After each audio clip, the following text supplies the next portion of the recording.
They say once you're a New York football giant, you'll always be a New York football giant. That's true. Do you feel that? Of course I do. I mean, I grew up a Redskins fan, you know. That's I'm great. Yeah, from Virginia. I'm from Southwest Virginia. Roanoke. I love the Hogs. I love, Darryl Green. But once the paycheck started coming from the Meadowlands, my loyalties changed. And I developed an appreciation for New Yorkers, cynicism and all. And I love it here. I lived in the city for most of my playing career. Now I live in New Jersey, but I'm always in the city. And yeah, I'll always be a Giant. They'll always be a part of my heart. And the relationships that I made with the Tisch family and the Mara family is something that will be with me forever. That's funny that you mentioned the New York cynicism, because we were just involved in a very lively discussion about what is going on with the Giants, right? There's been no polarizing quarterback more than Eli Manning, especially. But he's been extraordinarily successful totally, as well. Yeah. I mean, I don't mean post-Super Bowl, right? Yeah. I think there's just a lot of controversy whether he should be starting, whether he should retire, whether they should trade him, whether Daniel Jones is the future. What do you make of all of that? Just because I played the sport, I understand why people's opinions where they come from. But I also understand that the sport is very complex. Mm-hmm. The easy story is to make it black and white. Oh, our quarterback isn't good enough, and that's why we haven't been successful. But there's so many other factors that have been involved. Whether the team dynamic was right, whether that team dynamic paired with the coaching dynamic was in order, and it hadn't been. And I think anyone could see that from the outside. The results on the field certainly said so. And so a correction was needed, and it had to be harsh. A lot of guys were shipped out, including one of the fan favorites, even though he was somewhat enigmatic, Odell Beckham Jr. And you think that he needed to be shipped out? I think he wanted to be, and I think it was a good thing for both parties. The Giants got to refresh their MO, their locker room, their culture, and Odell got to go someplace where it's exciting in Cleveland, and there's a lot of hype, even though they played terrible in week one.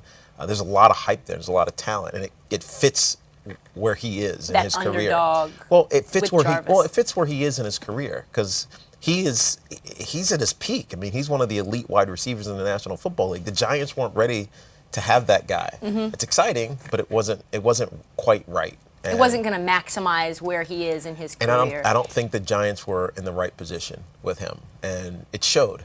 Because it breeds discontent too. Well, it breeds controversy. It breeds. How can you not win with Odell Beckham and Saquon Barkley? Well, it breeds two different paths. Like what's the most important, the brand building of the individual or the development of a team? And I think Dave Gettleman's done a really good job in slowing down, pumping the brakes. We don't need let's back up and do this the smart way. And so they hired Pat Shurmur, who I think is the right coach to usher them through this next generation. They draft Saquon Barkley, who's a stud, and then they bring in Daniel Jones this year. And I think the Giants are trying to be smart with Daniel Jones because they know that he has the talent, despite the booing that existed when he first came to New York. He handled it with aplomb. He really did. He went to a Yankees game and they booed him. It's like, you didn't play the snap yet. Calm down. It's interesting because when I met him, the first thing I thought was, this is Eli 2.0. He felt exactly like Eli Manning, and I think that's a good thing for this Giants team. In what way? He's calm. He had a demeanor about him that didn't yell at me, look at me. It was, I'm going to do my job. I'm going to do it well. He knows he's a good athlete. If you watch him at all at Duke, the reason they won was because of him. He's got a big arm. He makes smart decisions, and he has the demeanor to handle back to New York the cynicism of a New York market, and it doesn't affect him. And that's exactly how Eli was in his first couple of years, and especially his first year when he was bad. He easily could have come down, like been brought down. He just was steady Eddie, and before you know it, he was winning Super Bowls. So do you think that? So Kurt Warner mentored Eli. Do you think that because Daniel has a connection to the Manning family, that's a perfect match for Eli to be mentoring Daniel? I do. The Kurt Warner situation with Eli was different. Kurt Warner was brought in because Kerry Collins didn't want to be here. Kerry forced his way out. Kurt comes in. There's no tie at all to the New York Giants for Kurt Warner. In fact, most people thought he was done, even though he left us and went to Arizona and took him to a Super Bowl. But we didn't feel any, like, loyalty is the wrong word, but I'll use it. Yeah, kinship. There was no kinship to Kurt Warner. There is a significant amount of kinship to Eli Manning. And the fact that Daniel Jones, who ultimately, whenever it happens, will be his replacement, is here right now with him, makes it a little bit awkward and odd. But because of their unique personalities, which are very similar, it's working. And I don't think that there's going to be the strife that a lot of people predicted or want to happen. I think the Giants are trying to remake themselves, and they're doing it the right way. Do you think that his legacy will take a hit given the fact that he's sticking around past when the Giants are good? Not at all. Eli's legacy is solid. And as much as people want to say, well, it's time to move on, they still love him. He brought 2 championships to New York against improbable foes. The best team in the history of the New England Patriots. They're going to be the first undefeated team until they weren't. And a lot of that was because of Eli. So there's been a lot of player empowerment, especially with running backs. You've got Melvin Gordon holding out. You've got Zeke, who held out 2 years before his rookie contract ended. That's gutsy. That is gutsy. As a running back yourself, what do you make of that in this It's sort a of good question. era? So there's been significant appreciation of salaries for specific positions over the last half a decade, maybe even a decade, except for at the running back position. It's stagnated. It's in one part because you can't trust the health of a running back, but also because there's not one guy that's the guy. It's usually a committee, 1 or 2, sometimes 3 guys are at the helm of a running back room. And so it's hard to pay a guy when you know that he can be replaced, except for the rare examples like we're seeing this year. Ezekiel Elliott is the best running back in the National Football League right now. Saquon will take umbrage with me for saying that, but he's coming. He's still young. He's led the league twice in rushing, Ezekiel, but he was getting pounded. 350, 60, 70, probably 80, 380 touches a year, including receptions. And he wasn't being paid the right number. So he held out because he had to. And Jerry Jones, knowing that the formula to win a championship, you need the big 3, right, in Dallas. You got to have your quarterback, your running back, and your wide receiver. We knew he was going to pay him. It was just a matter of when. And he got it done. And the reason that I'm excited for Zeke's deal is because it puts a number close to $100 million on a running back. It hasn't happened. It never has happened. And even if the back end of that deal isn't real, it's not guaranteed, he might not ever see it, it's there, right? The perception that it can happen is there. Given the fact that the salary cap has risen $10 million a year for the last 3 years, it's going to continue to go higher with gambling money and new stadiums revenue, new naming rights for these new stadiums.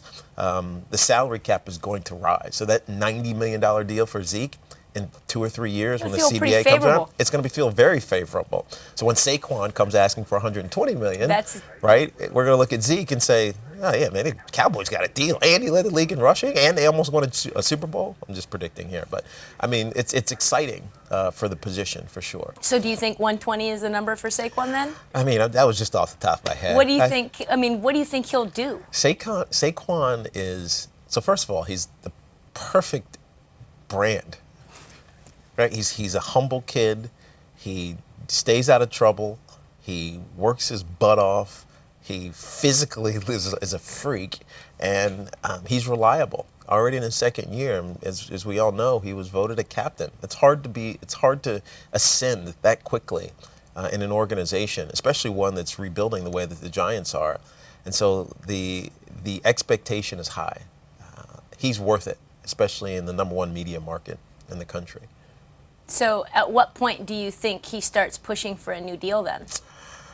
That's a good question. It'll likely be around his 4th year. It won't be with 2 years left. It won't be like Zeke. But the 5th year option is interesting. I have my opinions upon it, especially with running backs, because you never can hit free agency. You never get to test the free market. to know what your value is, because they have you for 4 on your rookie deal. They pick up your 5th-year option, then they can franchise you for 2 years. And so you're basically 7 tied locked up in. for 7 seasons, which for most running backs, you're 29 years old, and that's the end. You're not getting a $100 million deal at 30 years old, at almost 30 years old. And so I think it'll be around 4 when he starts to push for that new deal, and the Giants will probably do right by him. Is holding out the new way to even the playing field, given that It's the only way. It's the only way. But you have to be an invaluable piece. And there's only a few positions that can do that. Left tackle, a shutdown corner, quarterback, or an elite wide receiver. Running backs, for the most part, haven't had success. Le'Veon Bell wasted a season trying to sit out. And he got what he wanted, but he missed a season in his prime. Zeke did it because of the very unique circumstances of his ownership, Jerry Jones, who wants to win a championship and has money to burn as the most valued franchise in all of sports. So it's the only way to do it, but it only works for certain positions. So do you think Melvin Gordon is going to fall into the Le'Veon category then? I think Melvin Gordon is going to get traded somewhere else and get a deal that's going to be sub what he wanted. The Chargers offered him $10 million a year. He wants 13 or 14. I don't think he's going to get it. I love Melvin Gordon. I think he's a great scorer, 28 touchdowns in the 3 seasons that he's been the primary guy. But he's only played 16 games once. And availability is the most important ability there is, and he hasn't had it always. Speaking of running backs who got big contracts and that you mentioned, Todd Gurley, is that a cautionary tale for teams paying running backs? Well, again, Todd's a friend, and I like him a lot. I loved him in college, but there's a cliche. If you're hurt in college, you're likely going to be hurt in the NFL. Now, Todd doesn't have a significant injury. He has it's more of an annoyance. He's going to continually get swelling on his knee because he has arthritis. He's going to continually have to, take, anti-inflammatories and have minor procedures to clean it out. But he can still play. And, the Rams right now are limiting his touches, but he's so good in limited touches, he's still very effective. Last week he had 14 carries, but he had 95 yards. And so he can be effective. And I think the number that they paid him, which was a great deal for all parties, because they basically stole his 4th year and his 5th year option, wrapped it into a contract that is extended out for a couple of years, and it looked big, but it was really money they already were going to pay him. And so it started the process for running backs, which was great. It became the basis by which Ezekiel Elliott looked at his deal. It was almost an optics thing to set the market. It was an optics thing to set the market, but inside, like, the Cowboys didn't want to be the actual setting of the market. They actually did that. But they actually did it. And so I like Todd. I think most people will point to him as the cautionary tale about running backs, but he's going to have an effective season. He doesn't have a season or career-threatening type injury. It's more of something that's an annoyance, and he'll have to learn how to deal with. So I talked to Todd, right before the ESPYs. And I said what you said, is that, hey, this arthritis in the knee. And before I could even finish my sentence, he said, "You're saying I have arthritis in my knee?" And I was like, that's just what the reports are saying. And he's like, "Oh, okay. I don't know what you're talking about." Yeah, of course. So I feel like Todd is a little bit delusional about what's going on with the knee. He's being defensive, and that's clear. Well, nobody. So it's interesting as an athlete when there's not like a full excuse for something. People tend to make excuses for you. Like, why did this happen? Or why is he consistently hurt? It's like, oh, I don't really know, but here's my excuse. And so maybe he does have arthritis. Maybe he doesn't. It doesn't matter as long as he can play and be available. But he wasn't available in the Super Bowl. He wasn't last year. And that's what's causing some people some concern. There's ways to mitigate it. There's ways to strengthen the musculature and the structure and the joints around your joints when you have trauma like he has. But it takes work. If he's going to be effective, because he's still a young man for the rest of his career, it's going to take a lot of work. So how did you end up pairing social work and nonprofits with running? Yeah, so it's kind of random. I was at a Memorial Day party with CC Sabathia and his wife Amber, and they have a foundation, a Pitch In Foundation, and they were going to put together a marathon team. And so I was like, yeah, I'll do it. Sure, of course. Never had run a marathon at that point. Never. I was 205 pounds. I was too big for my frame to run 26.2 miles. But I said, of course I'll do it. And then like 3 or 4 months later, Amber reaches out and says, you ready for your marathon? I'm like, oh, crap. Have you been training? I had not been training at all. And so I like fast forwarded, tried to train, and it was miserable. It was utterly miserable. I ran 5 hours and 14 minutes, my first one. I stopped and waited for my wife, so we crossed the line together. And I was like, I'm never doing this again.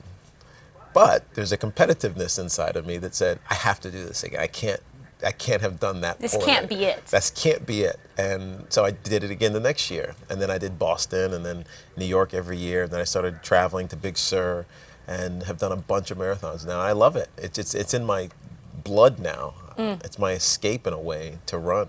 I did the Fifth Avenue Mile last week, and it's one of the funnest events that New York Roadrunners puts on. It benefits the rising New York Roadrunners. There's a bunch of kids out there, and my daughter ran it this year, my 5-year-old. They only ran about 150 or 200 meters, and she loved it. But as I was running the media mile, because I'm a member of the media now, I'm sprinting down Fifth Avenue, and my buddy Schiff is next to me, and he's talking to me because everybody's cheering. He's like, "There, go Tiki!" He's like, "Dude, I'm like the enemy here." I'm like, "No, you're not. It's like collective. You're pacing me." He's like, "No, I feel like I'm the loser, and you're the winner." So yeah, I do, and the running community is so embracing for anyone who's out there. So that's why I've gravitated towards it. Hey sports fans, you want to see more videos like this? Check out some of our other videos right here, and if you like what you see, hit the subscribe button. And stick with Sports Pulse, your heartbeat to what's trending in sports.